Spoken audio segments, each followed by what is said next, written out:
1 Samuel 4:8. Woe unto us, who shall deliver us out of the hand of these mighty gods? These are the gods that smote the Egyptians with all the plagues in the wilderness. Uh, So we need to know that God has judgment, God has power, but He has power to deliver us.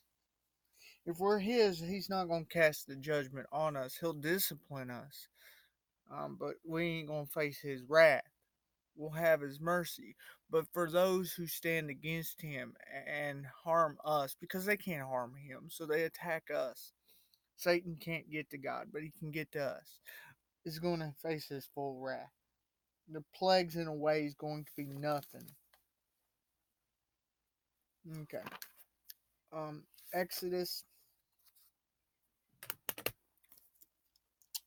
19:23-25.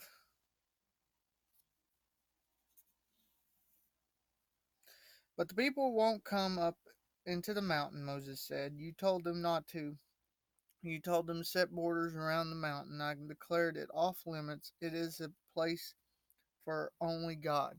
So there's a reverence here. We see this later when the temple was built, how there's a reverence. Only the high priest is allowed to go in the Holy of Holies one day a year for a certain time, and how he has to cleanse himself and purify himself before he ever goes in. So we see the holiness of God starting to show here. It always has been, but God's interaction with man at this point had been limited.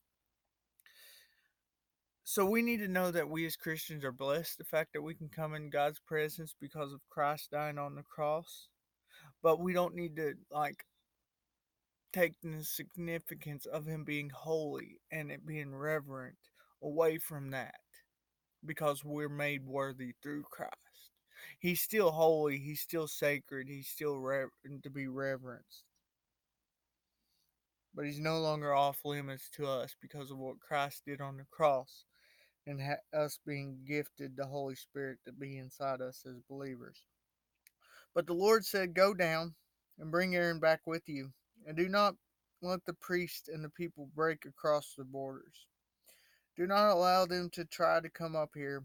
If they do, I will punish them. So he's telling them, Go down and get Aaron. Aaron would be the one that would be priest. So he, at the time, later, once the tabernacle would be built, would be the one to go in the Holy of Holies.